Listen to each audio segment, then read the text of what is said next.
বিৰুদ্ধে প্ৰতিবাদ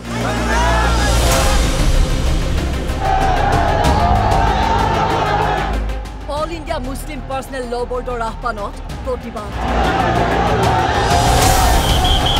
শুকুৰবাৰৰ জুম্মাৰ নামাজৰ পাছতেই দেশৰ প্ৰান্তে প্ৰান্তে প্ৰতিবাদ কলা পতাকা কলা বেজ পৰিধান কৰি ইছলাম ধৰ্মী লোকৰ প্ৰতিবাদ হাইলাকান্দিতো তীব্ৰ প্ৰতিবাদ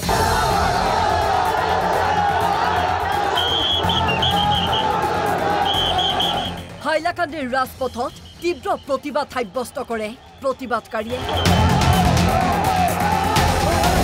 আৰক্ষীৰ সৈতে হতাহতিটো লিপ্ত হয় প্ৰতিবাদকাৰী মুছলমানৰ ধৰ্মীয় অধিকাৰ খৰ্ব কৰিছে আমিও শাহবাদ যেটো মসজিদ আছে তাতে জুমাৰ নামাজ পঢ়িছো আমাৰ সৰ্বভাৰতীয় মুছলিম পাৰ্সোনেল ল বৰ্ডে আজি এটা কথা কৈছিলে যে জুমাৰ নামাজৰ পাছত কালা বেজ পৰি মৌন মিছিল কৰিব আৰু জুমাৰ নামাজত আমাৰ গোটেই ইছলাম ধৰ্মাৱলম্বী মানুহ মসজিদত জমায়েত হয় আল্লাহৰ কাছত প্ৰাৰ্থনা কৰিব আমি শান্তিপ্ৰিয় মানুহ আমি ভাৰতবৰ্ষৰ গণতন্ত্ৰ মানি চলিম আমি স্বাধীন ভাৰতত আছো আমাৰ ধৰ্মৰ ওপৰত আঘাত আনিছে ইছলাম ধৰ্মৰ ওয়াকফ বিল যেটো পাছ কৰিছে তাতে আমাৰ কবৰস্থানৰ কথা আছে মসজিদৰ কথা আছে মাদ্ৰাছাৰ কথা আছে কেতিয়াও এটো মানি নলব শিলচৰৰ মেহেৰপুৰতো প্ৰতিবাদ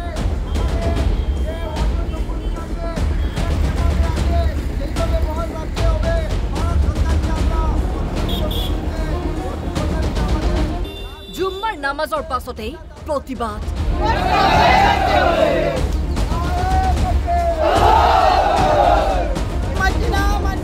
মুছলমানৰ ধৰ্মীয় স্বাধীনতাত আঘাত হনা বুলি চৰকাৰক সমালোচনা ওয়াকফ সম্পত্তিৰ মালিক আল্লাহ আমরা ওয়াকফ সম্পত্তি যেটা এই বিলটা পাস করা হয়েছে এটা কোনো সময় আমরা মানতে রাজি নাই কারণ ওয়াকফ যেটা সম্পত্তি এটা শুধু একমাত্র আল্লাহ এটার সম্পত্তির মালিক আর আমরা মানুষ যারা তারা আমরা শুধু তত্ত্বাবধানে থাকে কিন্তু এর সম্পত্তির মালিক একমাত্র আল্লাহ যার গুৱাহাটীৰ নদবামাতো বৃহৎ সংখ্যক লোকে সাব্যস্ত কৰে প্ৰতিবাদ ওয়াকফ আইনক মুছলমানৰ পৰিপন্থী আখ্যা দোয়া কৰিছো আমি এই বিলটো কেন্দ্ৰীয় চৰকাৰে যিকোনো প্ৰকাৰে যাতে বাতিল কৰে আৰু বিলটো যাতে উঠাই লয় আৰু অনাগত দিনত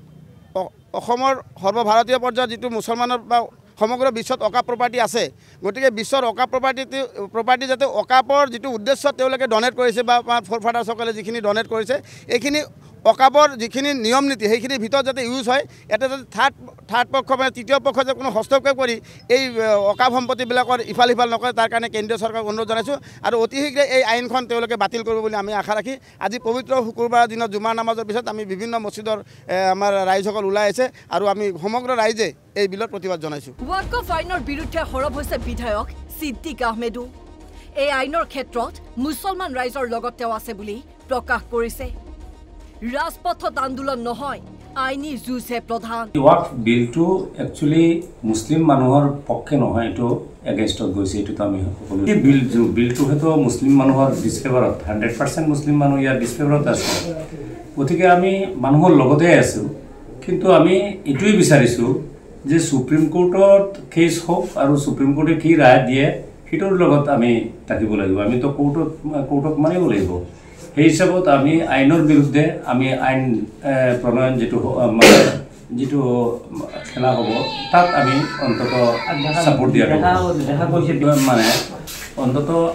কৰক কিন্তু মানুহবিলাকক ক্ষতিগ্ৰস্ত কৰাব নালাগে ওয়াকফ আইনক উচ্চতম ন্যায়ালয়ত প্ৰত্যাহ্বান জনোৱা হৈছে কেন্দ্ৰ চৰকাৰে কাৰ্যকৰী কৰিছে ওয়াকফ আইন সমান্তৰালভাৱে চলি আছে প্ৰতিবাদো ব্যুৰো ৰিপৰ্ট NB নিউজ